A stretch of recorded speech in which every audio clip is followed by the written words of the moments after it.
You lie back and let the desert settle around you. The Nevada night is wide, silent and unbroken. There is no sound but the faint whisper of wind moving across sand, brushing against dry shrubs that cling stubbornly to the earth. Above, the sky opens like an ocean of black velvet and the stars glitter quietly, each one a companion in the dark. You let your breath fall into rhythm with the silence, slow and steady, as if the desert itself is breathing with you. And before we drift deeper together, please let us know where you're tuning in from and what time it is for you. Somewhere, another listener is awake beneath a different sky, hearing this same story, sharing this same moment. That thought alone connects you across distance, a reminder that mystery is always shared. The desert has always held secrets. For centuries, travelers have crossed it, leaving faint traces behind, wagon trails, forgotten camps, and stories whispered by firelight. But here, in southern Nevada, the silence hides something more. Beneath the stillness, behind guarded fences and barbed wire, lies a name that has become legend: Area 51. For decades, that name has stirred questions, curiosity and wonder, and at the heart of it, one man stands quietly, as if carved into the mystery itself: Bob Lazar. You close your eyes and imagine the year 1989. The Cold War lingers, and secrecy hangs heavy over the American desert. In Las Vegas, a man speaks softly into the shadows of a local news broadcast. He calls himself Dennis. His face is hidden, his voice disguised. He does not seek fame. He does not shout. He whispers. And in that whisper, he speaks of alien craft stored in hangars carved into the Nevada mountains, of gravity amplifiers, of an element that bends space itself. That whisper has not faded. Tonight, it echoes again through the quiet of your own mind. But before Bob Lazar, before the name Area 51 became the symbol of secrets, the desert was already humming with stories. People here often looked up at the night sky and saw more than stars. Pilots, ranchers, miners. They all spoke of lights that danced without sound and objects that hovered and then darted away in impossible directions. The government said they were planes, test flights, and prototypes. And perhaps some of them were. But others moved in ways no human craft should move. The desert became a mirror, reflecting back every fear, every dream, every hidden truth. And then, like a stone dropped into a still pond, Bob Lazar's voice rippled across it all. You imagine him younger then, standing against the backdrop of Nevada's barren hills, his hair dark, his face calm but watchful. He was not trying to be a prophet, not trying to be a hero. He was simply a man who said he had seen something, and once you have seen, you cannot unsee. He told the world that just south of Groom Lake, at a facility known as S4, 9 alien spacecraft rested in silence, their metal gleaming under the desert light. 9, not 1, not 2, 9. He spoke of a sport model, sleek and small, seamless and cold to the touch. He said its seats were not made for us, that they were built for being smaller, perhaps 3 or 4 feet tall. He said the reactor at its heart glowed with power from an element unknown to Earth at the time, an element he called 115. At first his words seemed too strange to believe. An unknown element, gravity amplifiers bending space itself. It sounded like science fiction. Yet Lazar spoke with the calm cadence of a scientist, not a dreamer. His details were precise, technical and unsettling in their clarity. And slowly the desert listened. You breathe in, you breathe out, and you let his story sink into you the way the stars sink into the dark sky. Because Bob Lazar was not just speaking of machines, he was speaking of a deeper question. If his story was true, then the desert was not empty. If his story was true, then behind those fences and warning signs, humankind was touching something that did not belong to this earth. You feel the chill of that thought, like a soft wind brushing across your skin. The desert stretches on, but you see it differently now. The fences are not just fences. The mountains are not just mountains. Somewhere out there, perhaps buried in rock, perhaps shielded by camouflage, hangars may hold secrets that bend the laws of physics. And if you listen closely, perhaps you hear them humming, faintly, like the vibration of a distant engine. The story of Area 51 is not just about machines, it is also about silence. For years, the government denied the base even existed. Maps showed nothing. Officials shrugged, and yet, right there in the Nevada desert, runways stretched long across Groom Lake, and planes flew from its secretive hangars. Only in 2013 did the CIA finally admit what everyone already knew, that Area 51 was real. But they did not speak of Lazar. They did not speak of S4. They did not speak of craft from beyond the stars. And so, the silence deepened. You think of the desert again, the way it swallows sound, how footsteps vanish in the sand, how the horizon stretches until it feels endless. It is the perfect place for secrets. And in that silence, Lazar's voice, trembling but calm, rose like a ripple. He said he saw gravity bend. He said he touched the craft. He said he read documents describing beings from Zeta Reticuli, 39 light-years away. And you wonder, as you breathe slowly, what it must have been like to sit in those hangars, to stand beside machines that seemed alive, to be asked to unravel mysteries far beyond human science. But with secrets comes shadow. Lazar's story was met with ridicule, with disbelief, with attacks on his past. His education records could not be found. His name vanished from university rolls. Officials denied he had ever worked where he said he worked. Some saw this as proof of fraud, others saw it as proof of erasure. After all, what better way to discredit a man than to erase his past? The desert does not answer. It only listens, and so do you. You listen to the silence, and you let the questions drift over you like clouds across the stars. Bob Lazar has become many things to many people. A whistleblower, a liar, a man silenced, a man misunderstood. But before all of that, he was simply a voice in the dark, a voice telling you that inside the Nevada desert, machines not of this world might rest in silence. As you breathe, you feel the rhythm of the desert itself. The wind carries fine dust across your skin. The stars blink, patient and eternal. And beneath it all, the mystery waits. The Nevada desert is wide. It has always been wide. But tonight, it feels wider still, as if it stretches not just across the earth, but into the spaces between stars. And in that expanse, you feel yourself carried gently, not toward answers, but toward deeper questions. Because that is the way of the desert. It does not explain, it only whispers. You hear Lazar's whisper too. A man in shadow, speaking quietly of hangars carved into stone, of saucers that gleam under fluorescent light, of engines that hum without heat or flame. He tells you softly that the world you thought you knew is larger, stranger, and more mysterious than you imagined. And in the hush of the desert night you find yourself believing, if only for a moment. The desert holds its breath, and so do you. In the stillness, you feel the pull of gravity itself, not as a force that binds you to earth, but as a mystery that stretches outward, beckoning you to follow. Bob Lazar's story begins here, in whispers across the sand, in shadows across the stars. It is not loud, it does not demand. It simply lingers, quiet and persistent, like the glow of a star seen from across the universe, and as you lie beneath that sky, you let the whisper carry you deeper into the story, deeper into the silence, deeper into the desert where secrets wait. Because every mystery begins softly, every truth arrives as a whisper, and the desert has always been a keeper of whispers. You breathe once more, in, out, and you let yourself drift with the silence. And as the night settles, you sense the shadow of the man behind the whisper, waiting in the darkness. The man whose story you're only beginning to hear. You breathe in and let the desert air fill your lungs. The wind is cool, the silence steady, and you feel time folding back. Slowly, almost gently, you're carried to the year 1989. The Cold War is not yet over, secrecy runs thick across the nation, and television screens glow with evening news. In Las Vegas, a man steps forward, not in the daylight, not with his name, not with his face revealed. He calls himself Dennis. His features are obscured, hidden in shadow, and his voice distorted to protect him. And yet, within that trembling voice, something extraordinary is spoken aloud. He says he worked at a place called S4, a facility buried near Groom Lake, just south of the infamous Area 51. He says he saw spacecraft not of this Earth. 9 of them, stored in secret hangars carved into the mountainside, camouflaged to look like desert rock.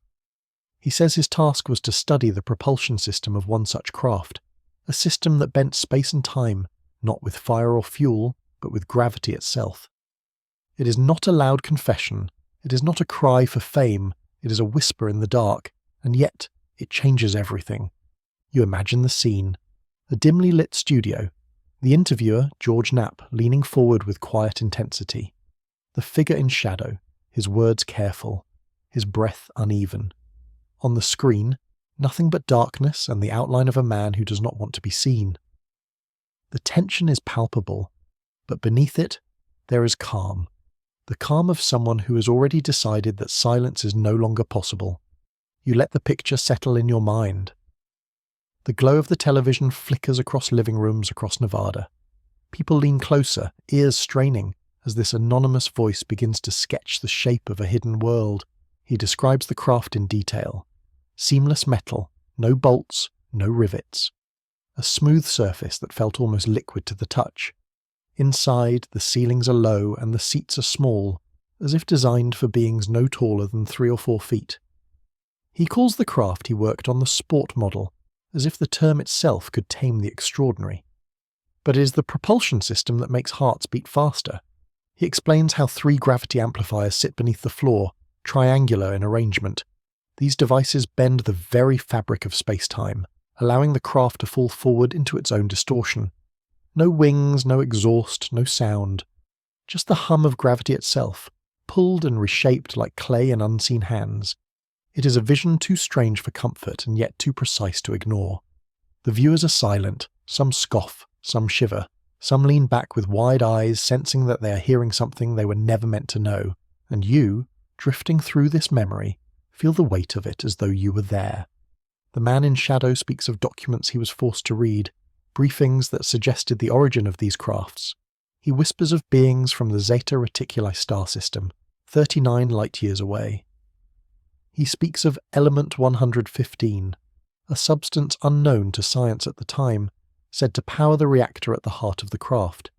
His words are careful and halting, as if each one must be weighed before it is spoken. But there is conviction there too, steady and deliberate. He is not begging to be believed. He is simply laying his story bare as though once told, it will no longer crush him from the inside. And so, the man in the shadows becomes the centre of a storm. The government denies. Officials remain silent. Scientists scoff. His records cannot be verified. No degrees, no transcripts, no evidence of his past at MIT or Caltech. His employment at Los Alamos National Laboratory, too, is erased from official files. But a newspaper clipping from the early 1980s shows his name among the lab staff. A phone directory lists him as an employee. Fragments, breadcrumbs, whispers in the dark. What does it mean, you wonder, when a man's history is scrubbed clean? Does it mean he invented it all? Or does it mean someone does not want you to know? The desert holds its breath. In that year, 1989, Area 51 was not yet the household word it is now. It was only a murmur, a location whispered among pilots and researchers. But with that interview, with the shadowed figure who called himself Dennis, everything changed. Overnight, Area 51 became synonymous with UFOs, secrecy, and the possibility that humankind was not alone. And all of it began not with a shout, but with a whisper. You breathe slowly and you let yourself sink deeper into the moment. Picture the man once more, his silhouette faint on the screen, his voice altered but still trembling at the edges.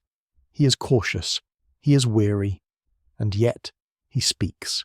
He tells of security clearances, of compartmentalized teams where one engineer never knew the task of another. He describes strict warnings, the constant surveillance, and the fear that silence was the only way to stay safe. And yet he broke the silence anyway. That choice lingers in you now, like a weight, because to speak is to risk everything. Your reputation, your safety, even your life. Why would anyone do it, unless the secret itself was heavier than the risk?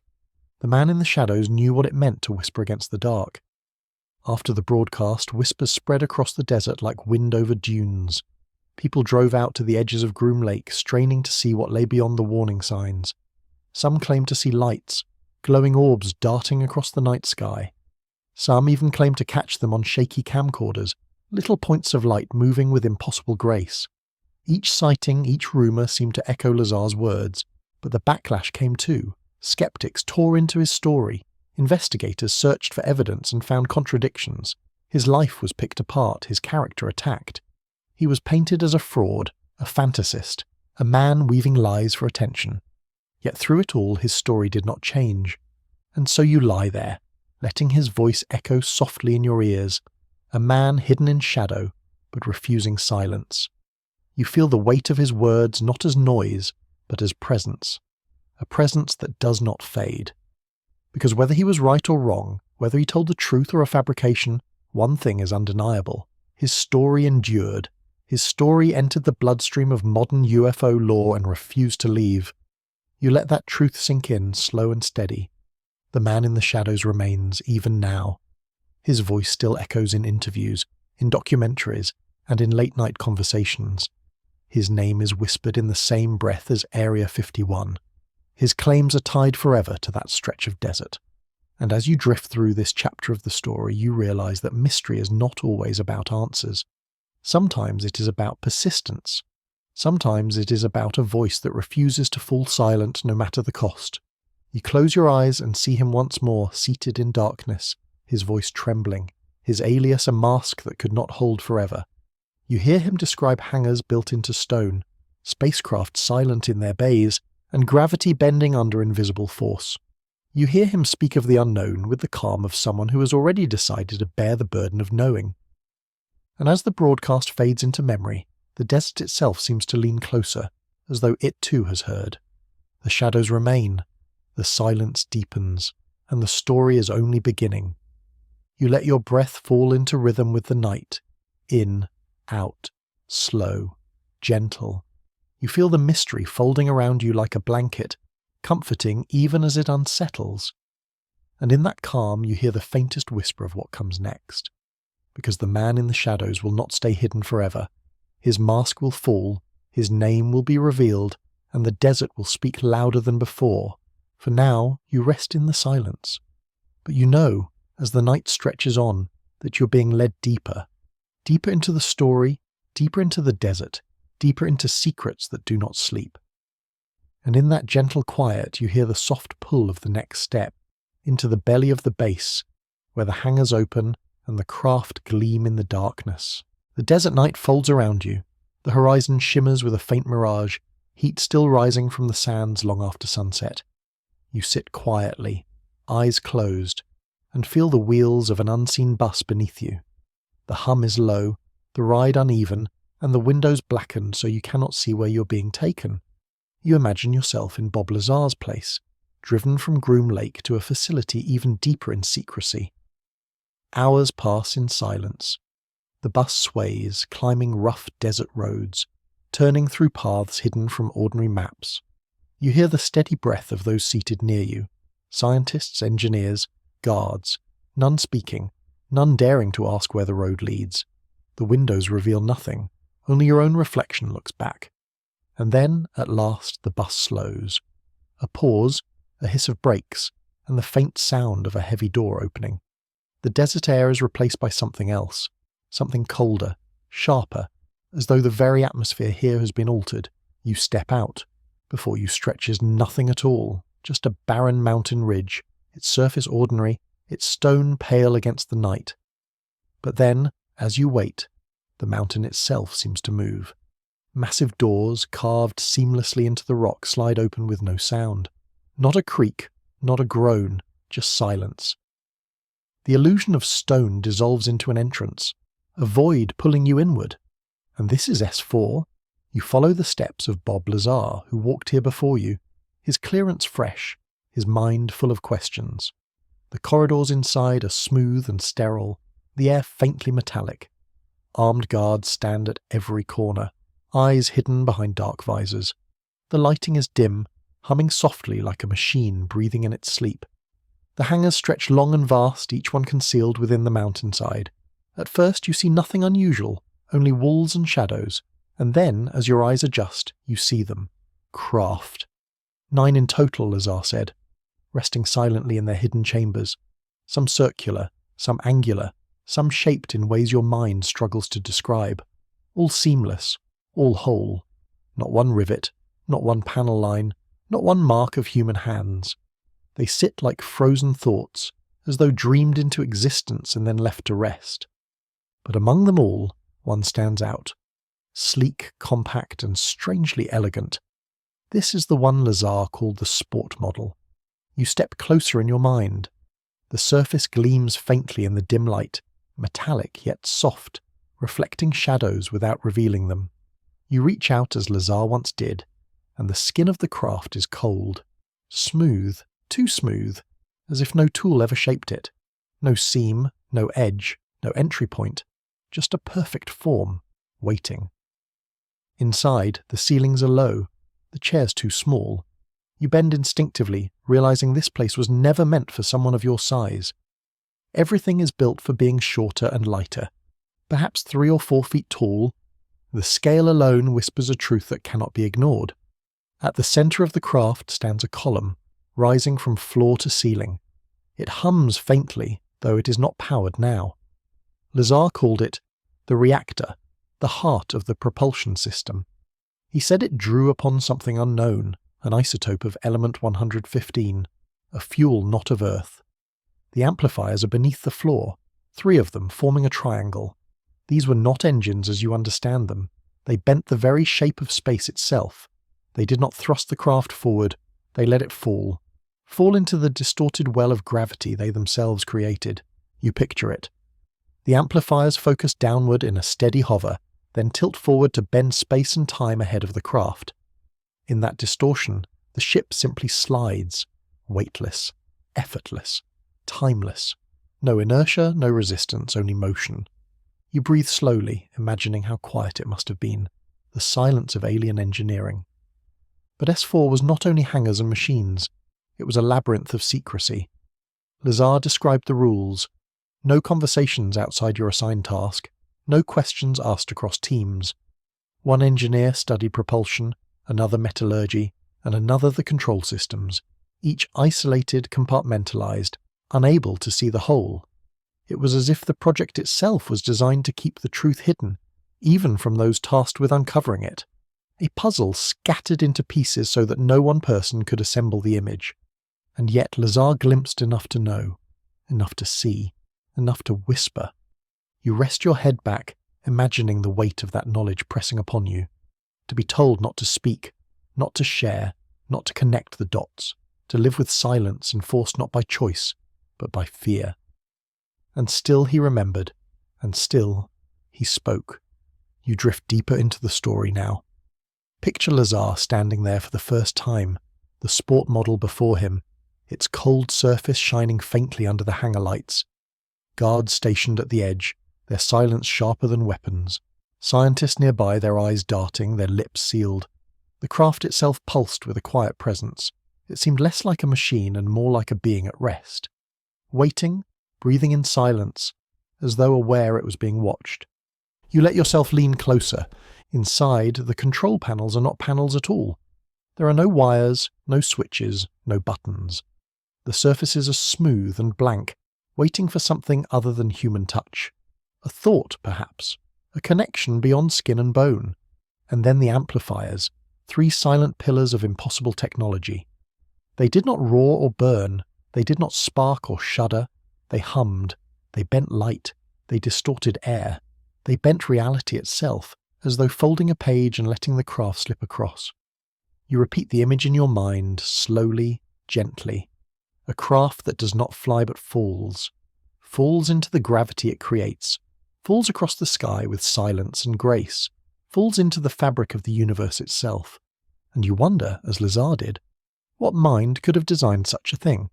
He described his first test flight, the craft lifting, silent, steady, hovering like a dream suspended on air. Then, with a sudden tilt, darting upward, vanishing in a blur. The sound was not of engines, but of a faint vibration that you felt more than heard, a hum inside the chest like a second heartbeat. The sight left him breathless. The laws of physics, the anchors of science, all seemed undone in a single instant. And you too feel breathless now. Because what if it is true?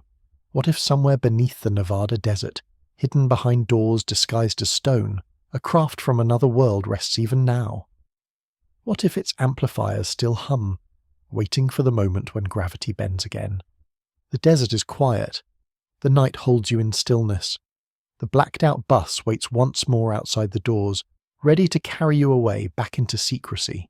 You imagine stepping inside, your breath unsteady, your mind heavy with what you have seen. The doors close behind you, the mountain returns to stone. The illusion is complete, but you know what lies within, and so did he. As the bus rolls back into the desert, you feel the silence deepen. The road is unseen, the windows dark. But within your mind, the hangar doors remain open, the sport model gleaming quietly, waiting like a dream carved from light. You breathe once more, slow and steady. The story is only beginning, and as you drift towards sleep, you feel the desert pulling you deeper still, toward the next memory, the next revelation. Because secrets do not stay hidden forever, and the silence of S4 will not last. The man who walked into the belly of the base has more to show you, and soon the desert will reveal the glowing sky above, where the tests unfold and the watchers wait in the darkness. The desert waits in silence, but your mind drifts back to the hangar carved into the mountain. The air there feels different, metallic, dry, almost humming with a resonance you cannot explain. You stand inside again, walking slowly toward the craft that Lazar called the sport model.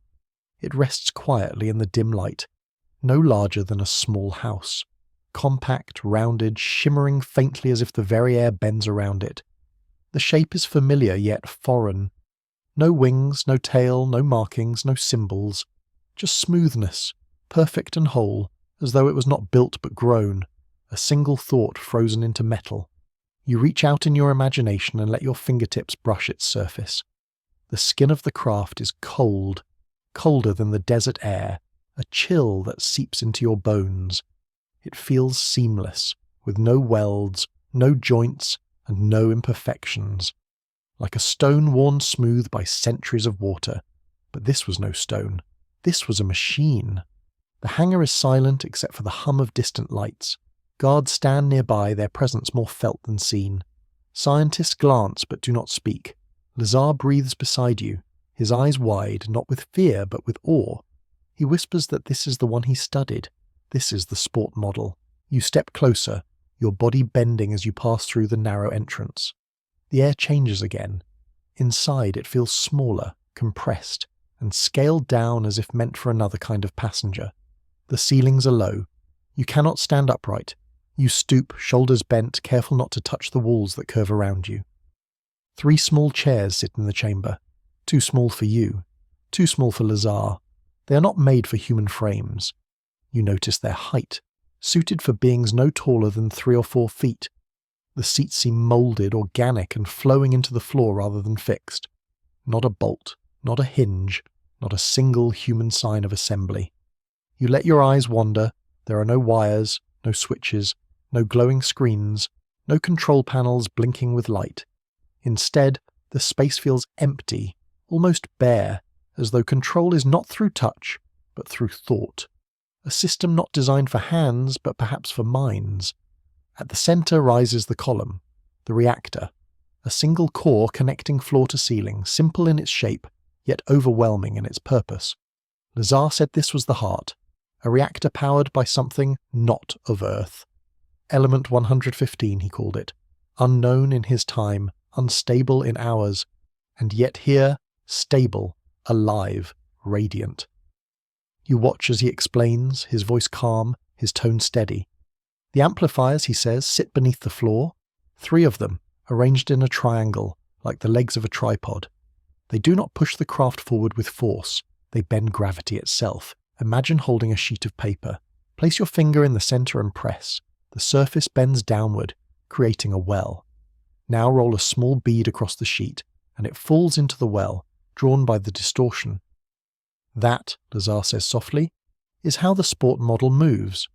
Not by thrust, but by falling into the well it creates. The amplifiers project gravity waves forward. The space in front compresses. The space behind stretches. The craft does not fly. It falls into the distortion, falls through the fabric of the universe itself. Effortless, silent, graceful. You let the idea settle in your mind. Gravity as a tool, not as a prison. Flight is not as a battle against weight, but as a surrender to distortion. The sport model does not break the rules of physics, it rewrites them. You notice the walls of the interior, smooth, curved, blank, no signs of engines, no signs of fuel lines, just silence. The control rests in the amplifiers and the reactor. And Lazar, standing quietly in the corner, admits that even he did not fully understand. He was given a fragment of the puzzle, not the whole. His work is compartmentalized, his access is limited. Yet what he saw was enough. He describes the reactor in more detail.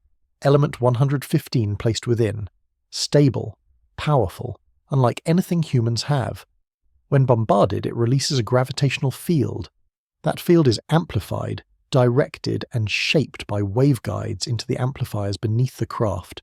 The result is motion without inertia, power without combustion, silence without effort. He reminds you of the test flight he witnessed. The sport model was lifting slowly from the hangar floor. No roar, no flames, no exhaust. Just a low hum felt in the chest, as if the body itself resonated with the machine.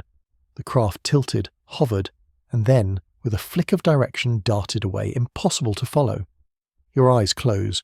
You imagine it above you, gliding across the desert night, glowing faintly like a star come loose from the sky.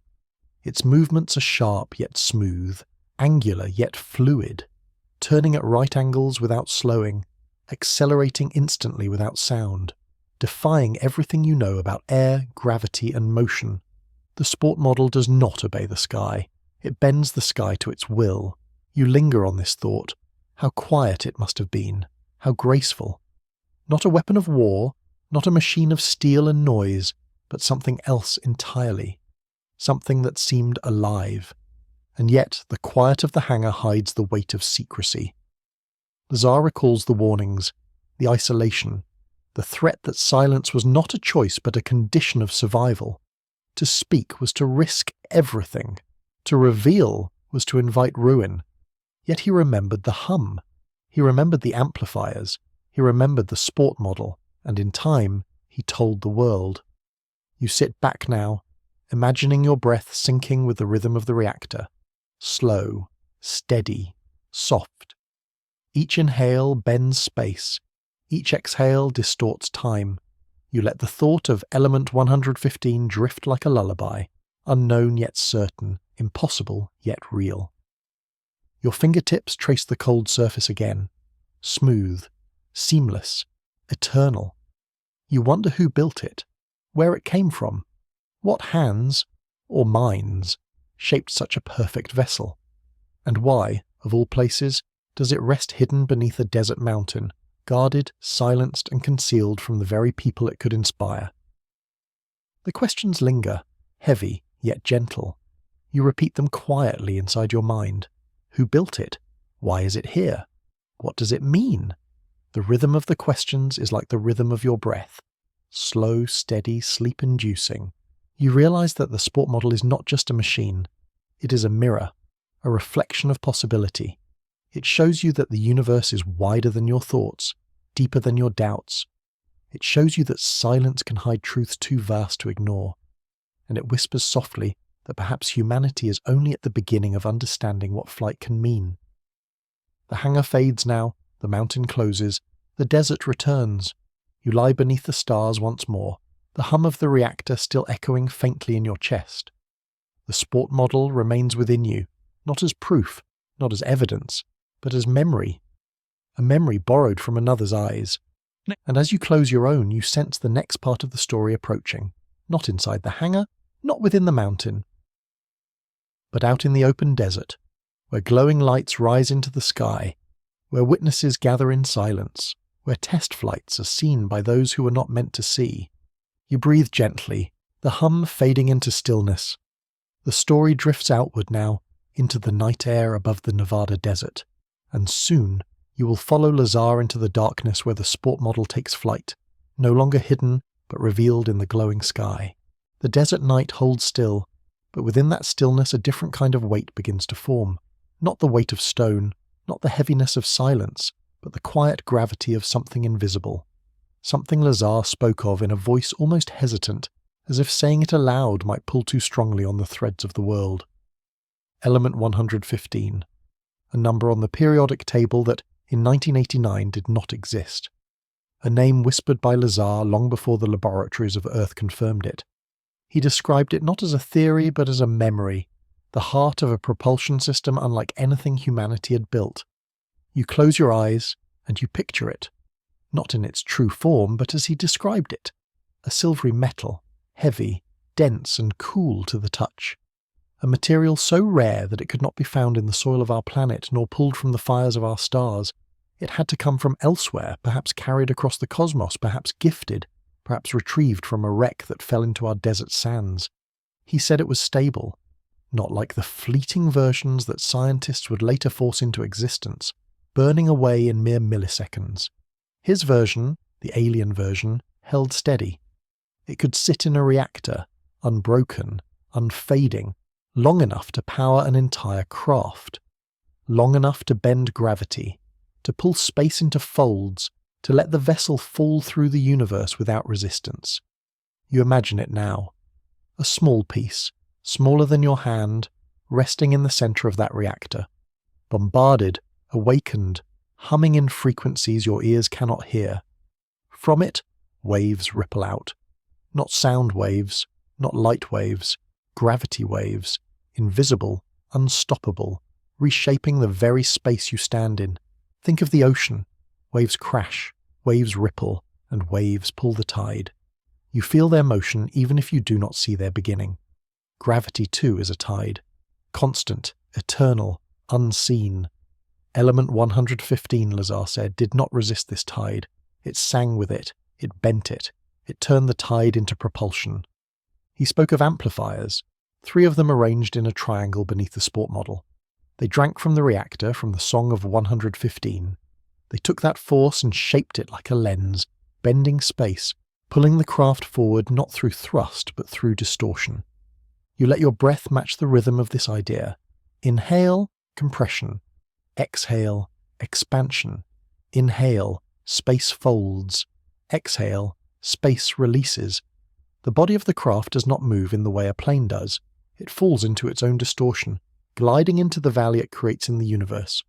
At the time, no scientist could verify it. The element was unknown. Skeptics laughed. They called it fantasy, impossible, and the stuff of pseudoscience. But years later, in 2003, Russian researchers announced they had created something new, Moscovium, element 115, brief, unstable, lasting only milliseconds before it decayed into something ordinary. Yet the coincidence lingered. Lazar had named it before science had. He had tied it to gravity, to propulsion, to the silence of alien craft. And even though the version we hold in our laboratories cannot yet sit steady, cannot yet sing with gravity, his words echo. Could there be a stable form hidden elsewhere? A version that lives long enough to carry a ship across the stars? You imagine it not as science but as sensation. A small crystal of weight resting on your palm. It hums not in your ears but in your chest. A steady vibration, subtle yet undeniable. Your breath deepens as if in rhythm with it. You feel lighter, though it is heavy. You feel lifted, though it rests still. In the hangar, Lazar described how it glowed faintly, not with fire, not with heat, but with presence, as if the element itself wanted to be known, even as it remained hidden. He said it required no cooling, no combustion, and no exhaust. Its energy was clean, precise, and endless. Imagine the implications. No fossil fuels, no burning engines, no roaring rockets, just a small core of an alien element, quiet and eternal, bending space like a leaf floating on water. You sit with this thought. The silence of the desert feels heavier now, as though gravity itself is leaning closer to listen. Element 115, the heart of mystery. Whether a hoax or a hidden truth, its name continues to echo like a song that once sung cannot be forgotten.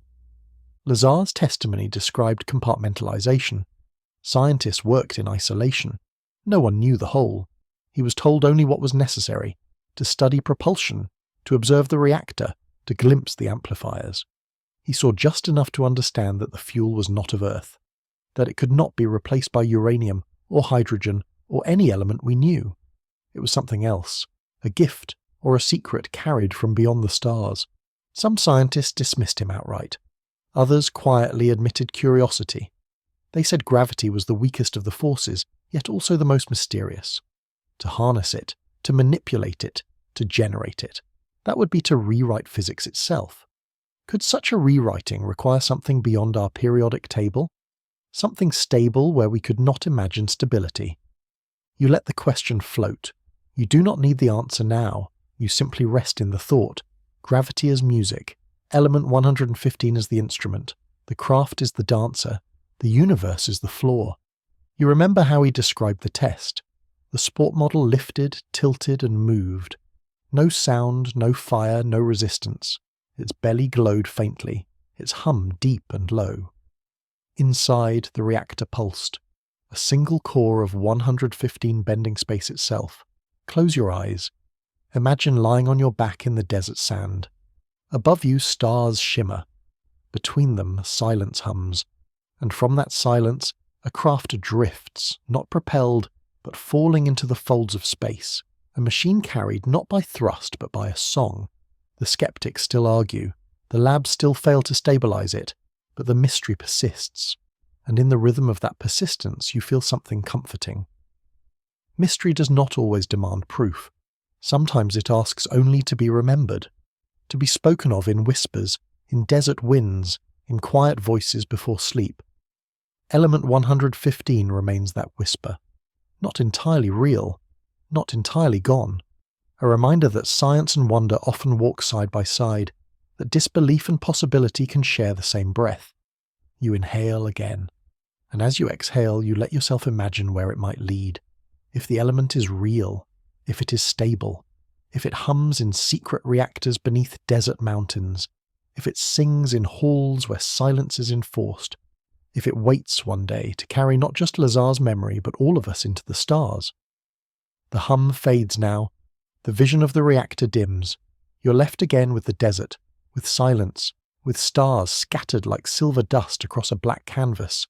The weight of 115 lingers in your chest, but it does not pull you down.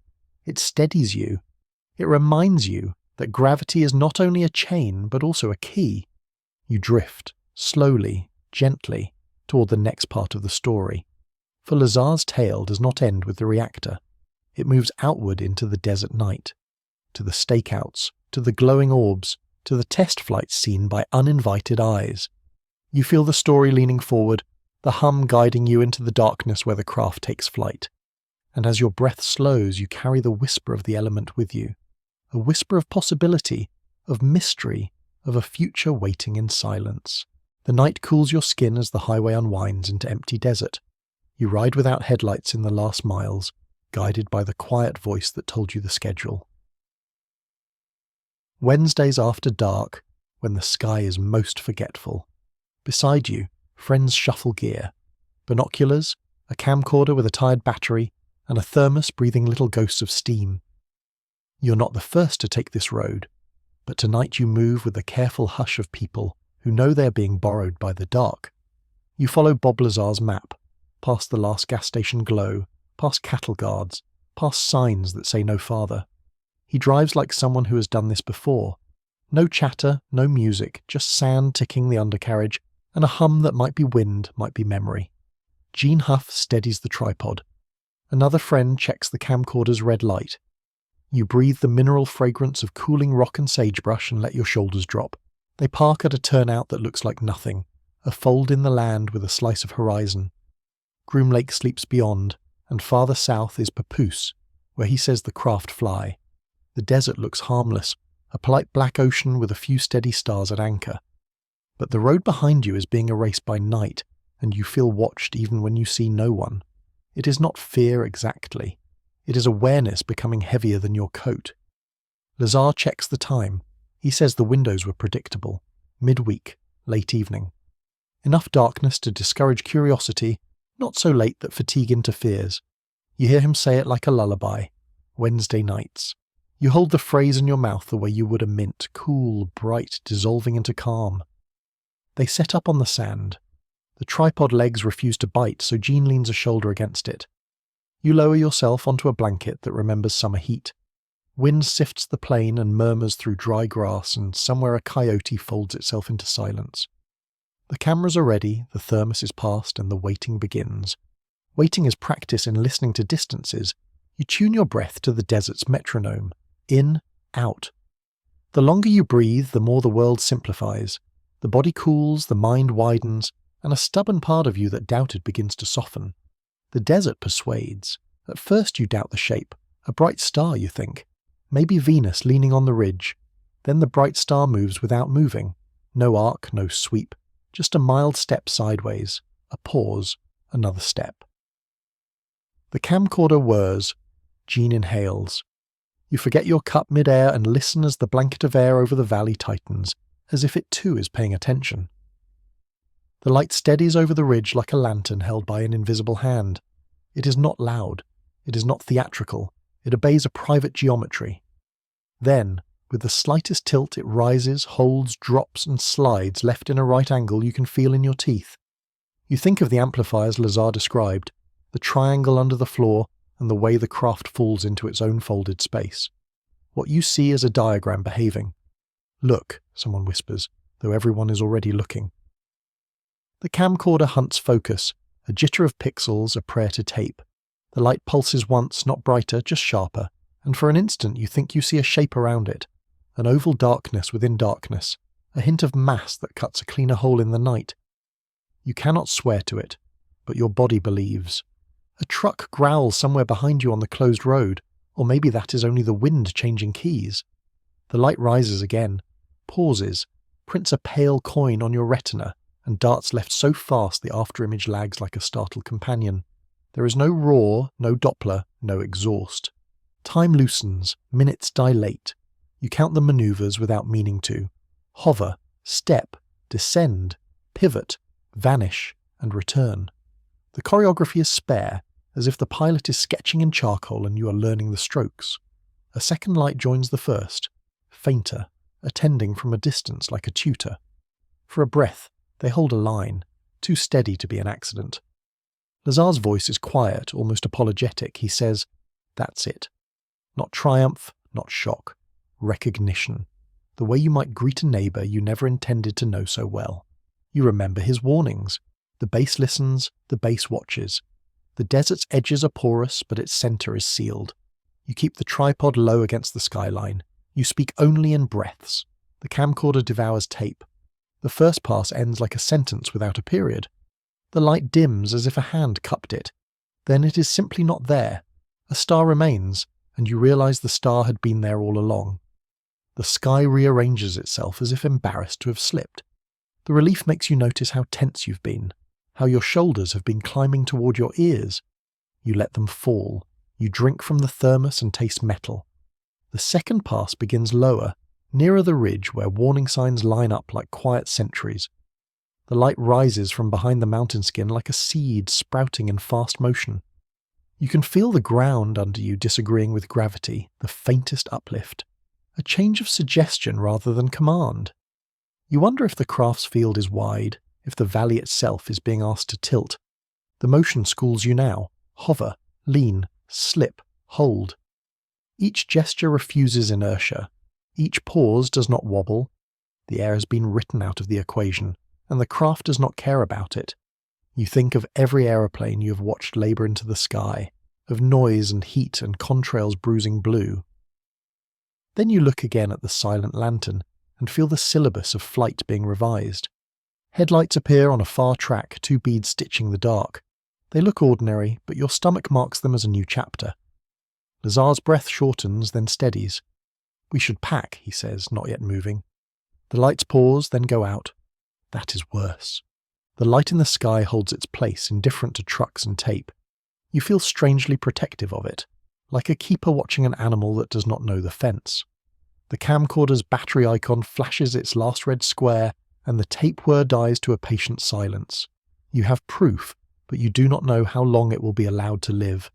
You think of the others who watched, ranchers, pilots, miners, and radar screens with blips that moved like thoughts. Past and future briefly share the same quiet handrail. A wind unrolls down the slope and erases the footprints you did not leave. The night tastes of metal and old light. The headlights reappear, closer now, unblinking. They do not arrive with drama. A shape at your periphery becomes a vehicle without ever becoming a sound. And then men are simply there, as if edited in. No raised voices.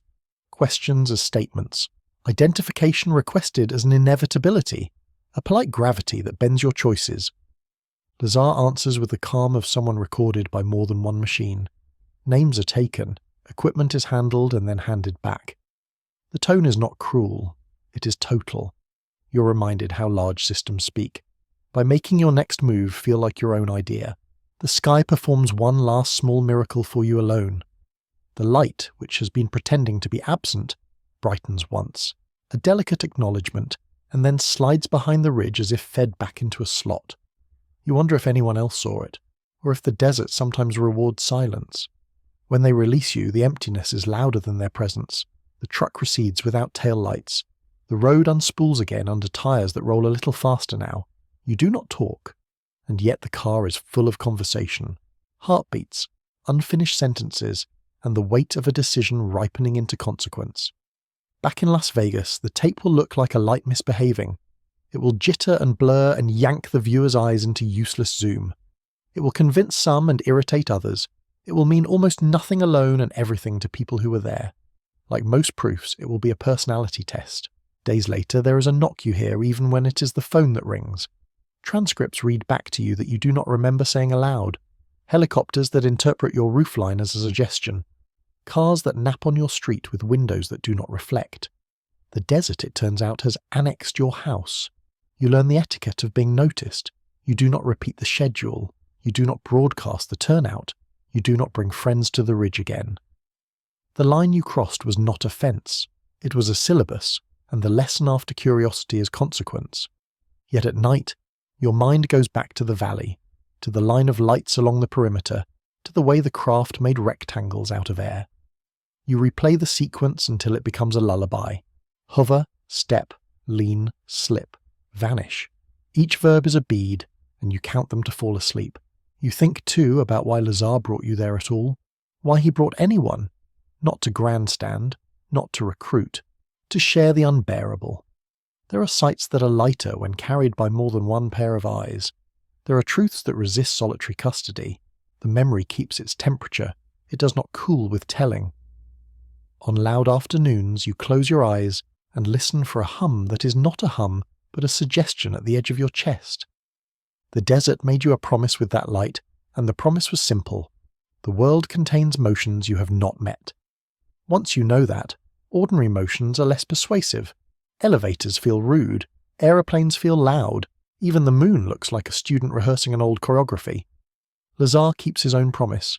He tells the story, and when telling it becomes dangerous, he tells it louder. The interview that began in shadow shows his face.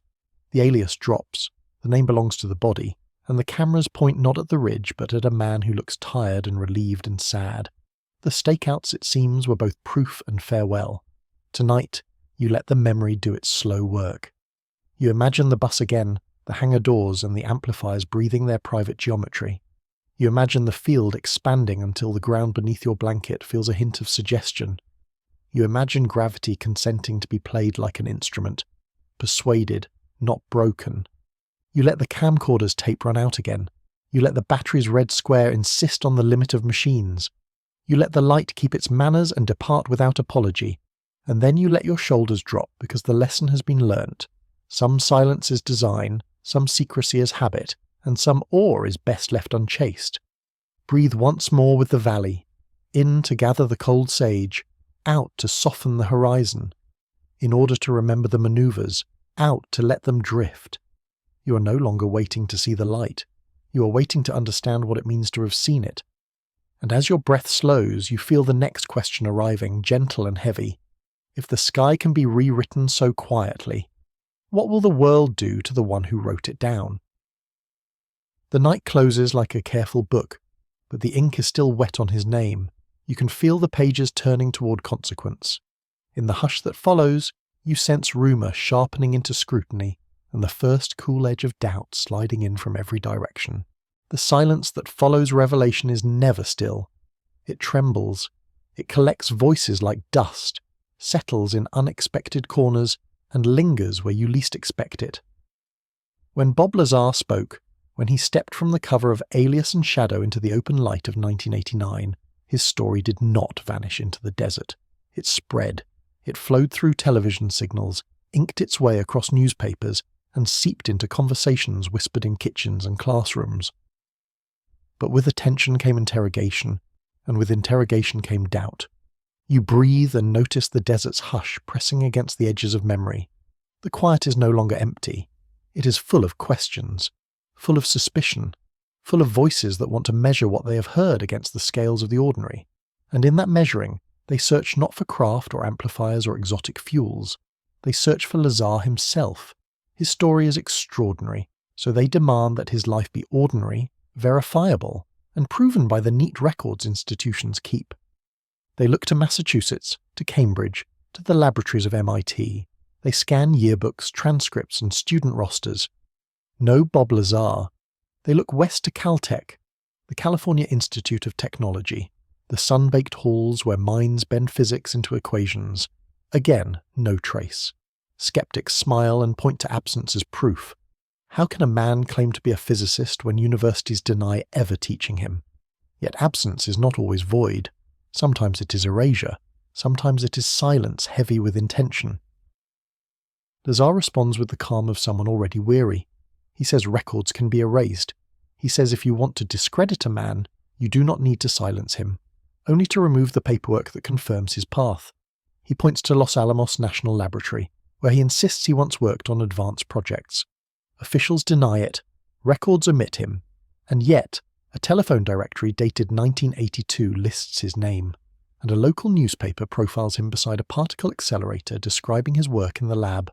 Fragments. That is all that remains. Fragments like bones of a vanished animal. Skeptics insist fragments mean nothing without the whole. Believers insist fragments are proof that something larger once lived. You, lying still in the desert of imagination, let the fragments drift around you like sparks. Each one glows briefly, then fades. Together they form a constellation, but only if you choose to trace the lines. The fallout grows heavier. Journalists descend, some curious, others eager to dismantle. They file requests, search registries, and call officials. They find no diplomas, no transcripts, no photographs in yearbooks. They circle this absence like vultures, calling it fabrication. To them, Lazar is no scientist, only a storyteller. But others notice something stranger. They notice how complete the absence is. Not partial, not messy, not the natural scattering of a life lived across decades. It is a clean slate, an erasure that feels deliberate. As if someone had pressed a thumb across a chalkboard and smudged only one name while leaving the rest intact. You close your eyes and picture a file drawer pulled open, folders neat and heavy with dust. One folder is missing. Not torn, not misfiled. Missing. You hear the hush of a drawer sliding shut, the click of a lock, and the silence of a truth removed from reach. Skeptics argue with sharpness. They say Lazar's knowledge of physics is shallow, his use of terminology sloppy. They point to his later life, to legal trouble unrelated to UFOs, a charge of aiding and abetting a prostitution operation in the early 1990s, and they lift it as if it were proof of character. See, they say, he is flawed, he is compromised, and he cannot be trusted. They speak as though mistakes erase memory, as though imperfection disqualifies truth. Believers answer differently. They say targeting a man is easier than disproving him. They say discrediting is a weapon sharper than silence. To destroy trust is to destroy testimony. They say the pattern is familiar, older than this case, older than this desert. Whistleblowers often find themselves not refuted but unravelled. You lie back and let both voices pass over you like wind. One harsh and insistent, the other soft, almost pleading. Between them is not certainty, but a rocking motion, a rhythm that draws you deeper into reflection. Think of the details Lazar gave. The hand scanners that measured bone length for identification were dismissed as fantasy at the time. Decades later, photographs surface of identical devices used in restricted laboratories. A detail once mocked becomes vindication, or the element, 115 on the periodic table, Unknown in 1989, synthesized in 2003. Unstable, yes, but existing all the same. A coincidence? A lucky guess? Or the echo of a truth spoken before science was ready to catch it? Skeptics say guesses can be right. Believers say this is too precise, too improbable. Doubt and faith circle each other like moths around the same flame. And then there is his demeanour. You picture him in interviews, eyes tired, voice flat, not eager for the spotlight. He does not tour the lecture circuit. He does not sell books with his name stamped bold across the cover. He retreats, opens a small scientific supply business, and lives quietly. He avoids the very attention most hoaxers crave. Skeptics say this is strategy, proof of cunning. Believers say it is the weary authenticity of a man who wished he had never spoken. You exhale and let the ambiguity settle. Both interpretations are possible, both fit the shape of silence. Fallout is not only external, it seeps into personal life, into friendships, into marriage. Lazar speaks of surveillance, helicopters at night, phone calls transcribed, strange cars with tinted windows parked on his street. He feels watched, followed, harassed. To skeptics, paranoia. To supporters, confirmation. But whether real or imagined, the effect is the same. A life bent under weight. He tells interviewers he has no regrets. And yet, in quiet moments, he admits it was not worth it. Not because the story was false, but because of the damage it wrought. His life was altered, his credibility dissected, and his peace stripped away. You picture him standing at the edge of Papoose Lake once more, not with friends this time, not with cameras, but alone. He stares at the mountains that fold the hangars into their skin. He remembers the hum of amplifiers, the glow of the reactor, and the sport model floating with impossible grace. And he wonders, perhaps, if silence would have been easier. Yet silence was not possible. Once seen, it could not be unseen. Once spoken, it could not be unsaid. Fallout was inevitable, and doubt was its constant companion. You drift now between voices. One repeats the word liar, the other repeats the word truth. The words blur until they are not words at all but the sound of waves against the shore. Liar, truth, liar, truth. Until both dissolve into the simple hush of tide. You breathe with it, in, out. The rhythm of contradiction becomes a lullaby. Fragments return to you in the dark. The Los Alamos directory, the newspaper photo. The hand scanner was later confirmed. The element 115 was made real, if unstable. Skeptics dismiss each as coincidence, anomaly, or misinterpretation. Supporters collect them like beads on a string, a rosary of proof. Which way you count them is up to you. The beads remain the same. The desert itself seems to withhold judgment. It does not say believer. It does not say skeptic. It offers its sky, its silence, its space for thought. The same stars shine on both. The same air cools the doubter and the dreamer alike. You are left, then, with not certainty but with choice. Do you accept the fragments as scattered evidence of something larger? Or do you file them away as accidents, curiosities without pattern? Both paths lead you into mystery. Both keep you awake at the edge of the unknown until the edge itself begins to rock you towards sleep. The fallout does not end. New voices continue to rise. Journalists, scientists, and officials, each with their tone, each with their agenda. Some insist Lazar changed the conversation forever, dragging Area 51 into public consciousness. Others insist he clouded the waters, making serious study more difficult. But even in dismissal, they cannot ignore him. His name, once denied by universities and employers, has become fixed in the lore of UFO history. You drift in that paradox. The man whose existence is erased by paper but confirmed by story. The scientist who may not be a scientist. The hoaxer who never cashed in. The liar whose lies came true in fragments. His life itself becomes the mystery, as puzzling as the craft he described. And as you lie here, breathing with the desert, you feel the uncertainty not as frustration but as comfort. Mystery does not always demand answers. Sometimes it only asks for your attention. Sometimes it only asks you to let the rhythm of belief and doubt carry you gently toward rest. You close your eyes. The directory glimmers, the newspaper fades, the desert hushes, the balance holds. And in that balance you hear the faint murmur of the next question. If doubt surrounds him, Why does his story refuse to die?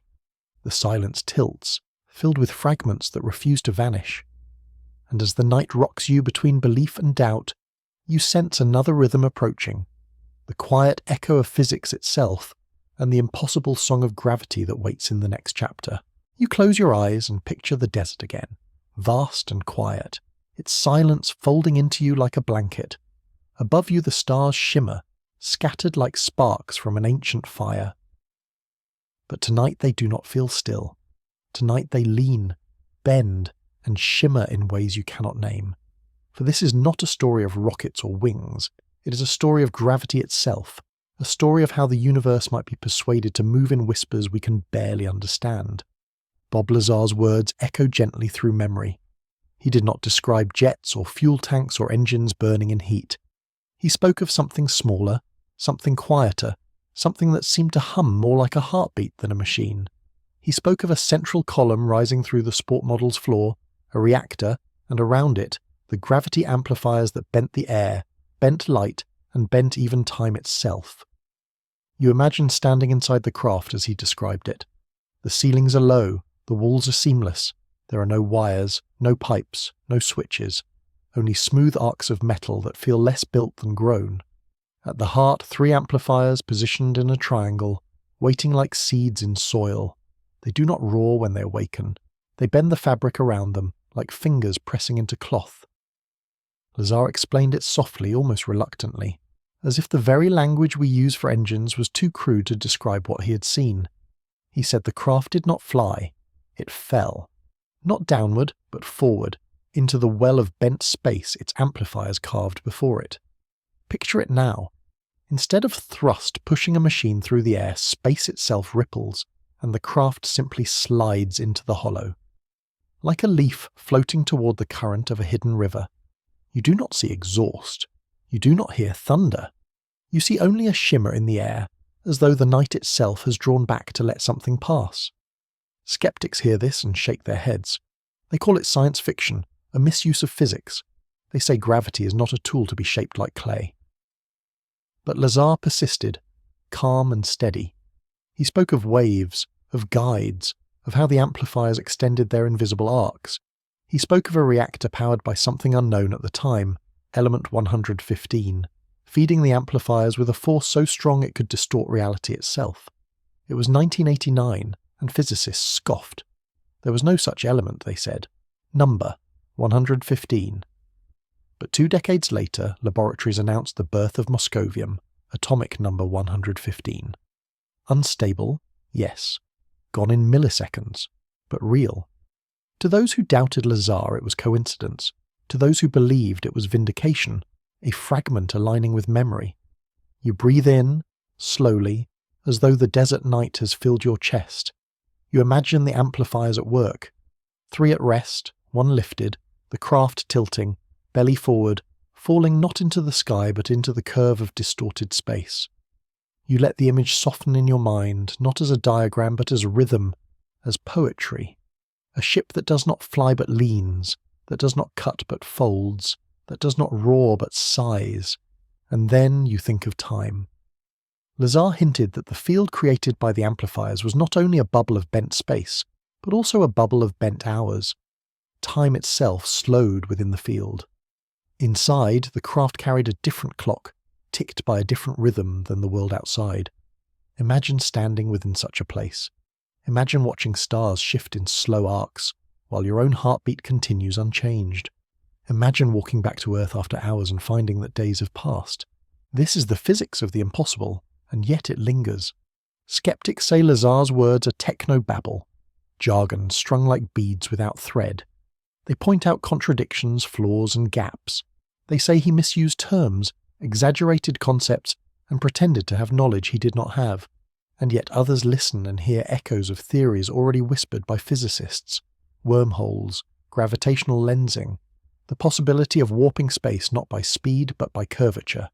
They hear and they wonder. Could he have stumbled into truth even if imperfect? Could he have seen with his eyes what he could not fully explain with his words? You breathe again, in, out, letting the rhythm of doubt and wonder sway you. In one interview, Lazar compared it to showing a motorcycle to someone in the 1800s. They might describe wheels and seats, but they would not understand combustion or pistons. So too, he suggested, with the craft. We can name amplifiers and reactors, but we cannot yet grasp the essence. It is like watching a magician bend light with mirrors you cannot see. And yet he did not embellish.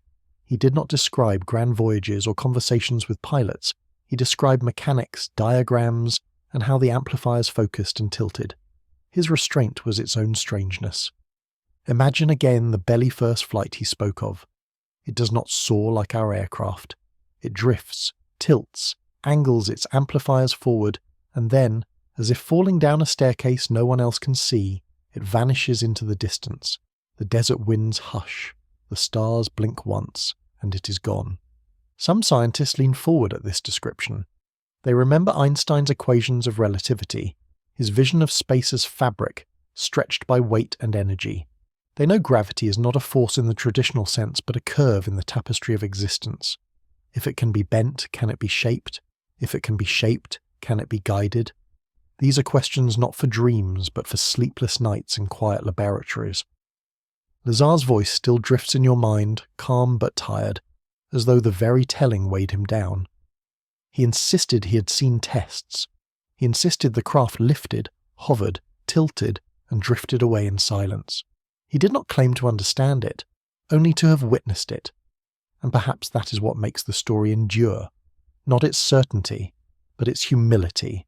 A man saying, I saw, I touched, I tried to know, and it was beyond me. You drift now between possibilities. Was he weaving fantasy from fragments of science? Or was he speaking plain truth, stripped of embellishment, and dismissed because the truth itself was too strange? The desert offers no answers. The stars overhead flicker indifferent. The sand lies still, ancient and unreadable. But the rhythm of the question rocks you gently, and you find rest in not knowing. For what if? What if the amplifiers are real, hidden in a mountain hangar? What if the hum Lazar heard was the voice of a physics not yet written? What if the impossible waits only for time to soften our skepticism? You exhale, and the thought drifts into silence, and as the hush of bent space lingers in your imagination, another echo rises from the desert, a reminder that physics was never the only force at play. There were men in uniforms, phones tapped, and cars waiting in the dark. There was fear, pressure, and fallout, and in the shadows of that pressure, the story of Bob Lazar was shaped by doubt, by surveillance, by the consequences of speaking aloud. The amplifiers fade back into silence, their hum dissolving into the desert night, and as you rest you sense the weight of eyes watching, the pressure of secrecy pressing close. The story bends now, not into physics, but into the human cost of unveiling the unknown. You lie still, listening to the silence around you. Yet in that silence you notice faint interruptions, the soft tick of a phone line, the hum of a car engine idling outside a darkened window, and the distant echo of the boots on gravel. These are not the sounds of imagination. These are the shadows that followed Bob Lazar once he spoke. The desert is not always empty. Sometimes it hides watchers, sometimes it listens. After his revelations in 1989, the desert quiet he once knew became punctuated by reminders that he was not alone. He told of cars parked at odd hours, their windows darkened, their engines humming softly. He spoke of phones that clicked, of conversations that felt like they were never truly private. Even in his own home, the weight of being observed lingered. You imagine it now, sitting in your own chair, lifting your own phone, hearing the faint unnatural pause before another voice answers. You imagine curtains shifting in the corner of your eye, headlights flashing once and then fading, the sense of presence when no one should be there. Lazar did not live in open defiance. He withdrew. He built a life that looked quiet and ordinary, filled with glassware, powders, coils, and wires. United Nuclear, the small scientific supply business he founded, was not glamorous. It sold chemicals, equipment, and these simple tools of experimentation. To outsiders, it was mundane, but to Lazar it was survival, a way to continue existing in the world without drawing more attention than he already had. And yet the memory of S4 never left him. He carried it like a stone in his pocket, heavy but hidden. Every piece of glass he handled, every powder he measured was framed by the knowledge of something greater. Something he had seen but could not prove. Something he had touched but could not share. You imagine standing in that small shop, shelves lined with beakers and vials, coils of copper wire, and stacks of manuals. Customers came in asking for supplies. Some came just to shake his hand, to look into his eyes, to say, "I believe you." And still, he would quietly nod, sell them their items, and retreat again into routine. For a man once caught in the glare of global attention, the routine was refuge. But shadows do not vanish so easily. There were inspections. Agencies came, searching his shelves, opening his packages and questioning his shipments. Was it coincidence? Or was it pressure? A quiet campaign to remind him that he was never truly free of their gaze? You take a breath, slow and steady.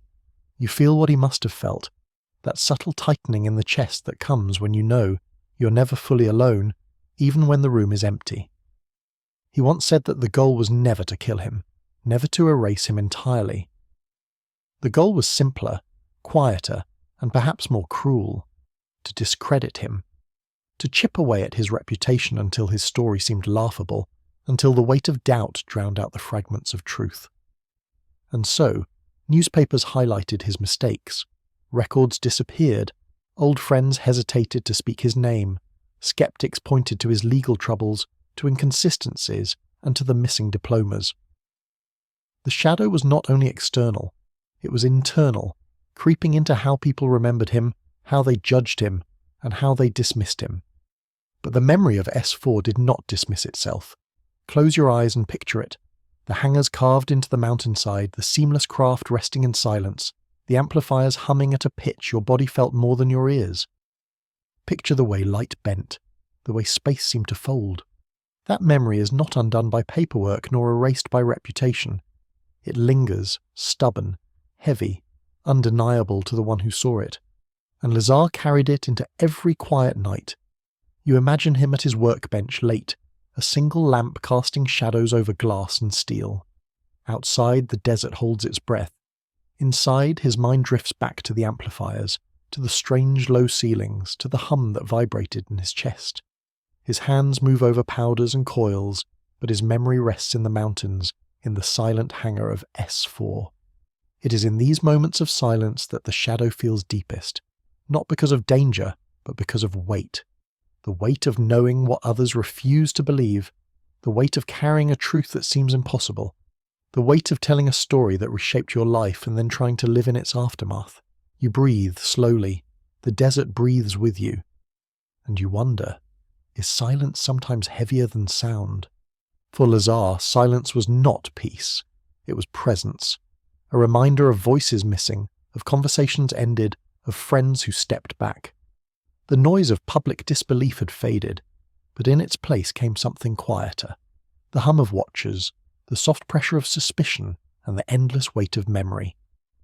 And yet, even in the shadow, there was a kind of consistency. Lazar never changed his story. Not in 1989, not in 2018, not in the small interviews he reluctantly gave. The details remained the same, unbending, unembellished. He did not expand to win believers. He did not adjust to silent skeptics. He simply repeated calmly the same phrases, the same descriptions, and the same impossible claims. This too is a kind of silence, a refusal to shout, a refusal to bend. Just a steady voice speaking the same story again and again until it becomes not evidence, not disproof, but rhythm. Imagine hearing it over decades. The same diagrams, the same descriptions, the same quiet tone. Would you dismiss it, or would you wonder why it never changed? The shadow does not answer. In the stillness of the Nevada desert, lights sometimes blink where they should not. Orbs rise and fall in silence. The sport model becomes myth, but the desert still whispers.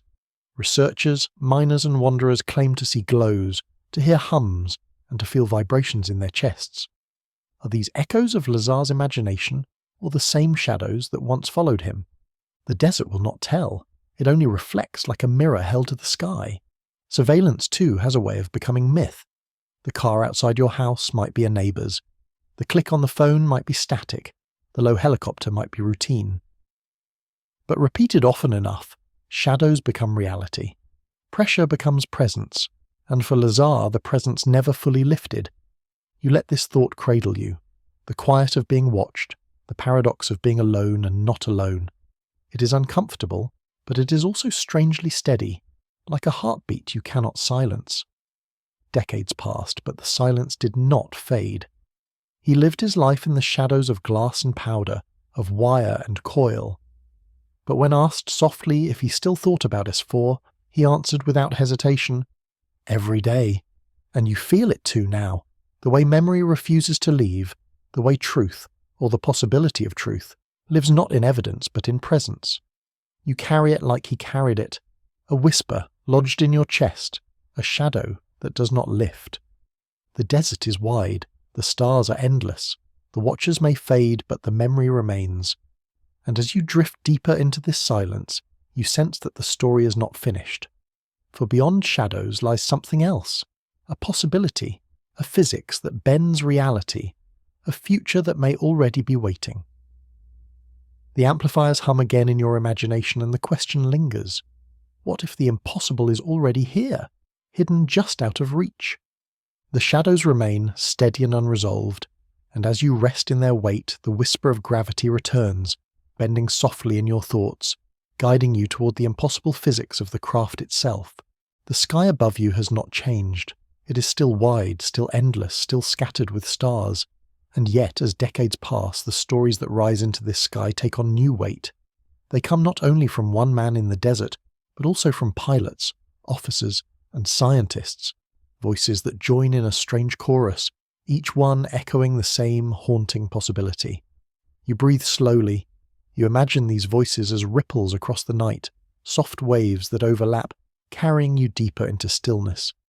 It begins with Lazar's whisper in 1989, the claim of 9 craft hidden in the mountains near Groom Lake, powered by element 115, bending gravity into silence. He was ridiculed, doubted, and discredited. But his story became seed and shadow, planted in the soil of mystery. And with time, others began to water it. In the early 2000s, Navy pilots flying training missions off the coast of California encountered something strange. They spoke of objects shaped like tic-tacs, white, smooth, without wings, without exhaust. Objects that darted, accelerated, and vanished in ways no known aircraft could. They captured them on infrared cameras, they tracked them with radar, they watched them perform maneuvers that bent physics as they knew it. The videos were eventually released, declassified, and shown to the world. In them, you see what they saw, a small blur against the sky, moving without propulsion, darting like a thought. You hear the pilots' voices calm at first, then rising in awe in disbelief. Look at that thing, it's rotating, it's going against the wind. For those who remembered Lazar, the echoes were immediate. He had described a craft without engines, without seams, without exhaust. He had spoken of sudden accelerations, silent hovering, and impossible turns. The Navy pilots, unknowingly, had drawn his diagrams into the sky. You lie still, and you let that echo settle. But the voices did not stop with the pilots. In the years that followed, officials from within intelligence and defense began to step forward. Some quietly, some loudly. David Grush, a former intelligence officer, testified before Congress in 2023. He said the United States had been in possession of non-human craft for decades. He said biological remains, not of this earth, had been recovered. His words fell heavy in the room. Lawmakers leaned forward. The world listened. It was the first time such claims had been spoken under oath in the halls of power. You imagine sitting in that chamber, the lights bright, the air heavy, as Grush's voice remains calm, deliberate, unwavering. He is not sensational. He does not embellish.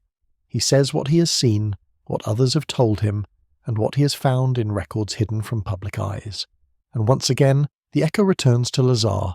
For decades, he had spoken of recovered craft. For decades, he had insisted they were not human-made. He had risked his life to say so, and now an intelligence officer, long after Lazar had retreated into quiet work, echoed the same words to the world. You breathe deeply, and you feel the ripples spreading further. There are others. Retired Navy Commander David Fravor, pilot of the USS Nimitz encounter in 2004, described the Tic Tac craft with steady conviction. He said it descended from 80,000 feet to sea level in less than a second. He said it had no wings, no rotors, and no visible means of lift. He said, "I want to fly one."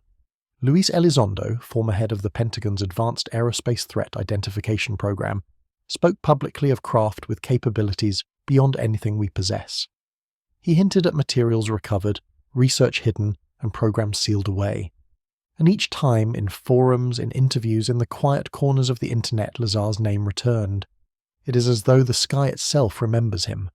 You breathe again, steady. For some, the echoes feel like vindication.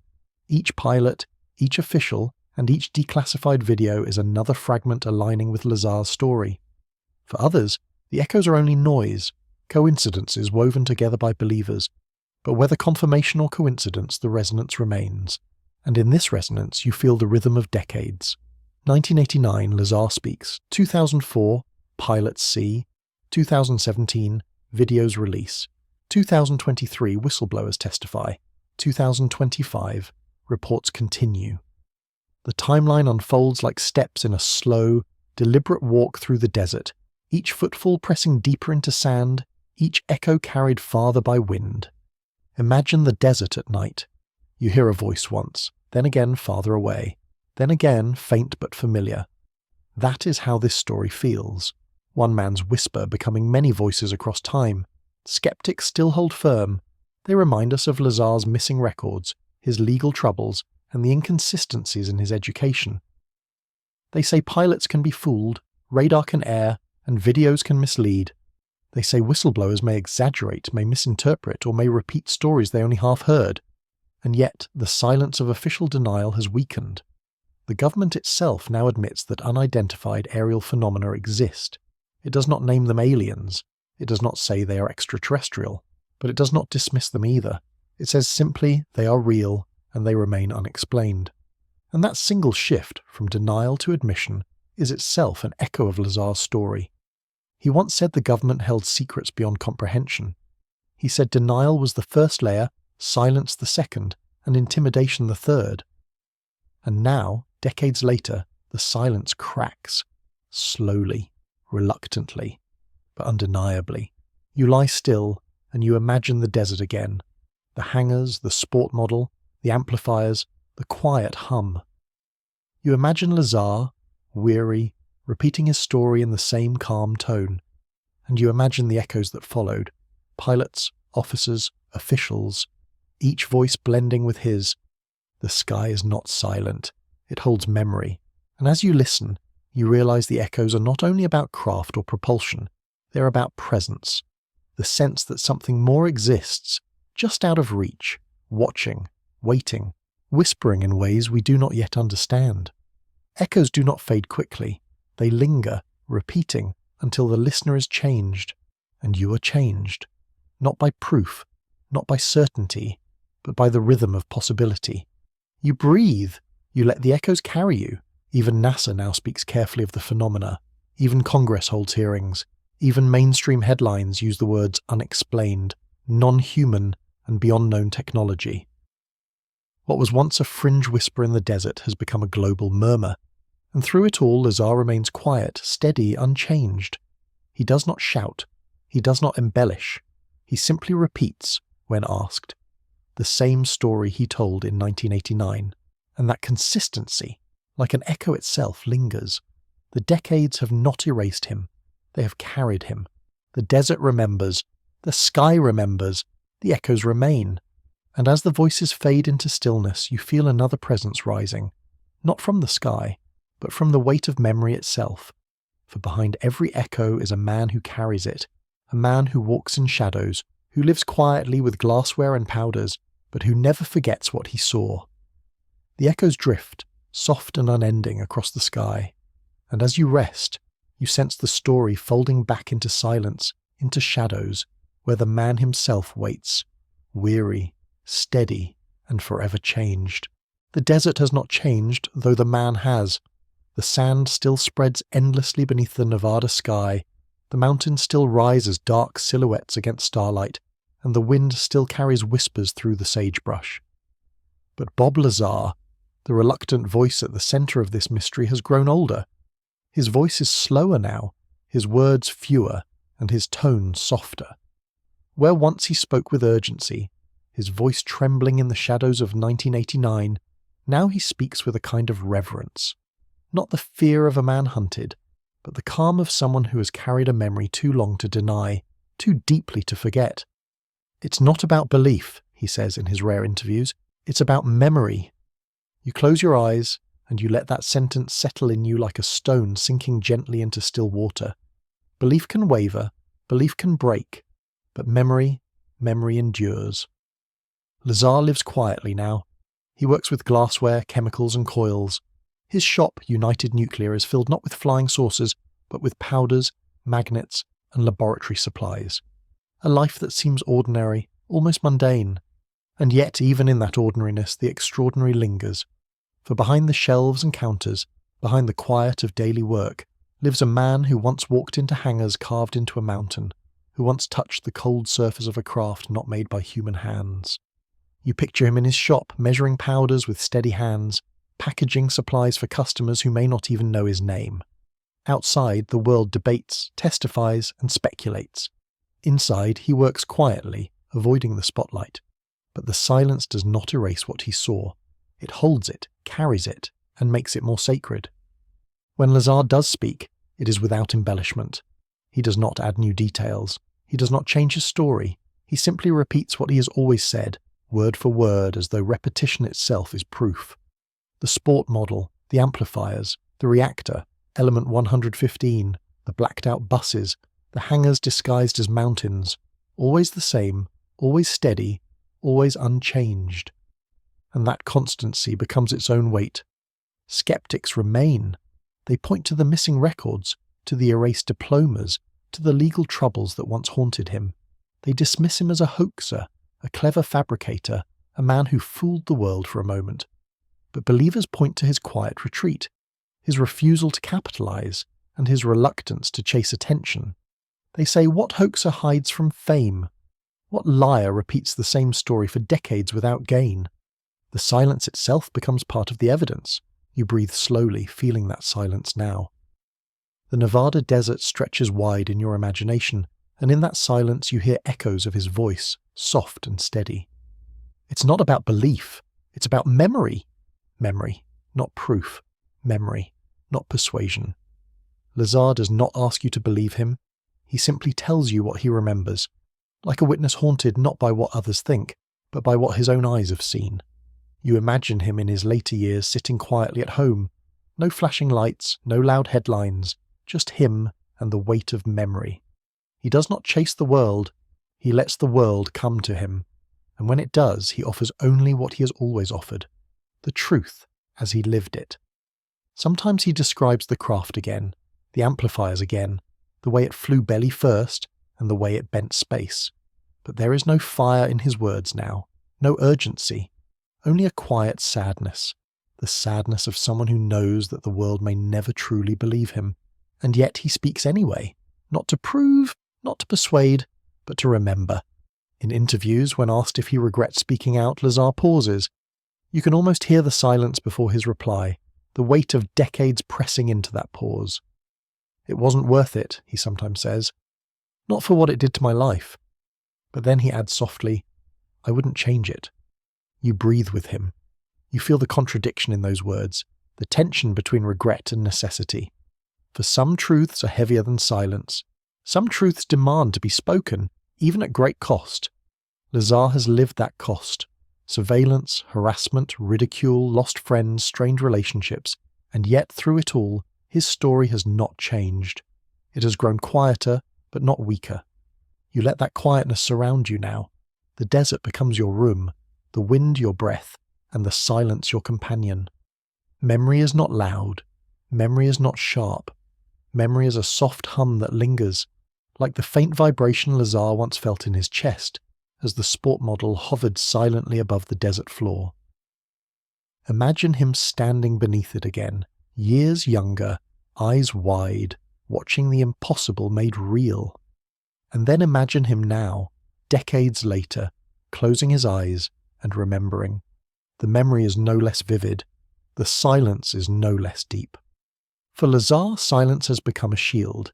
He rarely grants interviews, he avoids conferences, he declines invitations, and yet, when he does speak, the world listens.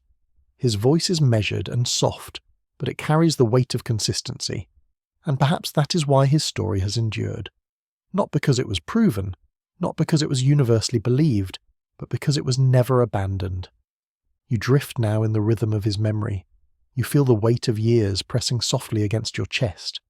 You understand that the story is not only about sources or physics, it is about silence, about how a single memory can shape a life, and about how one voice, however quiet, can echo for decades. You let that echo become your own.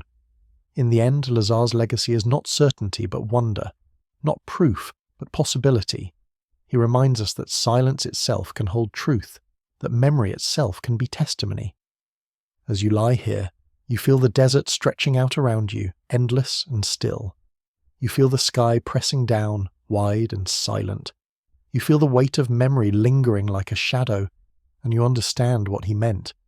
It's not about belief, it's about memory. And in that memory you rest. The desert night deepens. The stars continue their slow arc across the sky. Lazar's voice fades into silence, and you too let go, drifting with him into the quiet, into the reverence of what cannot be forgotten. The silence grows wider, deeper, softer, and as you rest within it, you hear not an end but an echo, carrying forward into the night, into the skies, into the endless question of what lies beyond. The desert is quiet tonight. The stars hang low as if leaning closer to listen. The wind carries no answers, only the faintest trace of memory. You feel it, the truth that some stories are not meant to close. They do not end with certainty. They remain, soft and unbroken, flowing from one generation to the next like a song without a final note. Bob Lazar's story is one such song. You remember the first whispers, 1989, a shadowed interview, a trembling voice. He spoke of hangars carved into mountains, of gravity amplifiers bending space, of element 115 glowing with possibility. He spoke not with the thrill of a storyteller, but with the measured tone of someone who wished he could forget. And yet, the memory never left him. Decades later, the echoes still ripple. In online forums, anonymous voices trade his name like a password. Do you believe Lazar? They ask in the glow of midnight screens. Threads stretch endlessly, some defending, some dismissing, all circling the same unanswerable core. On podcasts, his story resurfaces, spoken softly between laughter and speculation. In documentaries, his face appears older, his eyes more weary, but his words unchanged. And still the echoes spread. You picture the desert wind as it moves across Groom Lake, carrying dust and silence. That wind has passed over the hangars, over the fences, over the mountains where Lazar once stood. It has carried his words farther than he could have imagined, farther than he may have wanted. It carries them to you now, here, in the quiet of your own night. The echoes take many shapes. Some come as official testimony, pilots describing impossible maneuvers, intelligence officers swearing under oath that craft of non-human origin exist. Some come as rumours, whispered by contractors, hinted by scientists, guarded by redactions in declassified files. Some come as personal stories, people who say they saw strange lights near the base, glowing orbs that hovered then vanished, silent craft that bent the stars as they moved. Each echo is a fragment. None is complete. But together they form a pattern, faint and persistent, like constellations traced across the night sky. You breathe slowly, you imagine connecting these echoes as if they were stars. One here, Lazar's whisper of the sport model. Another there, the Navy's tic-tac videos. Another, farther still, Grush's testimony of recovered biologics. And when you step back, you see the constellation they create, not proof, not certainty, but a shape of wonder. And perhaps that is the purpose of these echoes. Not to solve, not to prove, but to remind. To remind you that the universe is wide, that silence is not emptiness, that mystery is not absence. Bob Lazar himself has said it. He does not ask for belief. He only repeats what he remembers. And memory, once spoken, becomes echo. His story lingers because it was never his alone. It belongs now to the desert, to the forums, to the pilots and scientists and seekers who repeat it in their own ways. It belongs to you, as you lie here listening, drifting towards sleep. You feel the weight of that belonging now.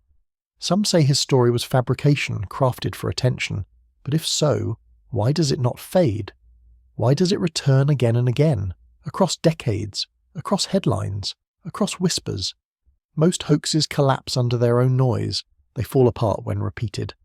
But Lazar's words remain steady, quiet, consistent. That quietness itself becomes an echo. You imagine silence as a chamber. You speak once, and the sound repeats softly, fading but never gone. That is Lazar's legacy. His voice has become part of the chamber of our collective imagination, repeating long after the first sound was made. And in that repetition, something shifts. Belief is not required. Certainty is not required. Only the willingness to listen, to let the echo brush against your mind, to let the question linger. You drift with that question now. In the early 2020s, the conversation around UFOs, now called UAPS, shifted from secrecy to admission. The Pentagon confirmed sightings, declassified videos, acknowledged investigations. NASA formed study groups. Congress held hearings. The world slowly began to treat the phenomenon not as fantasy but as fact. And through it all, Lazar's story quietly returned, like a thread woven through a larger tapestry. Even when not named directly, his echoes could be felt. Anti-gravity propulsion, craft without engines, compartmentalized projects, biological remains. The elements of his memory appeared in the words of others. You see now how stories live, not as singular events, but as threads weaving through time, tying one voice to another. Bob Lazar's thread stretches from 1989 to today, and it does not end. You breathe, and you let that thread carry you. In quiet rooms, people still ask the same questions. What if he was right? What if the government has been hiding more than aircraft? What if the technology exists waiting in the shadows, capable of changing everything, our energy, our travel, our place in the stars? And beneath those questions lies another. What if we're not alone? The echoes remain not because they answer, but because they awaken. They stir something ancient in you, something older than proof, curiosity. The same curiosity that looked at the first stars, that traced the first constellations, that asked, what else is out there? Lazar's story keeps that question alive. You close your eyes, and you feel the desert. You hear the wind. You imagine the hangars carved into stone. You picture the sport model lifting silently, belly first, defying gravity. You imagine Lazar watching, younger then, his chest vibrating with the hum of the impossible. That memory has become your memory now, carried through echoes. And so the story does not end. It lingers. In whispers, in late-night forums, in podcasts and hearings, in documentaries and desert winds. It lingers in you. Perhaps that is the real meaning of the echoes. Not to prove that aliens exist, not to convince you of government cover-ups, but to remind you that wonder is alive, that mystery has not left us, that the night sky is still full of questions waiting to be asked. And as you rest in that reminder, you feel the story become part of your own silence. You do not need answers tonight. You only need the echoes, soft and steady, carrying you across the night. The echoes remain, gentle and unbroken, moving through desert winds and starry skies. And as you drift into sleep, you carry them too, not as proof, not as belief, but as memory, soft as breath, endless as the night.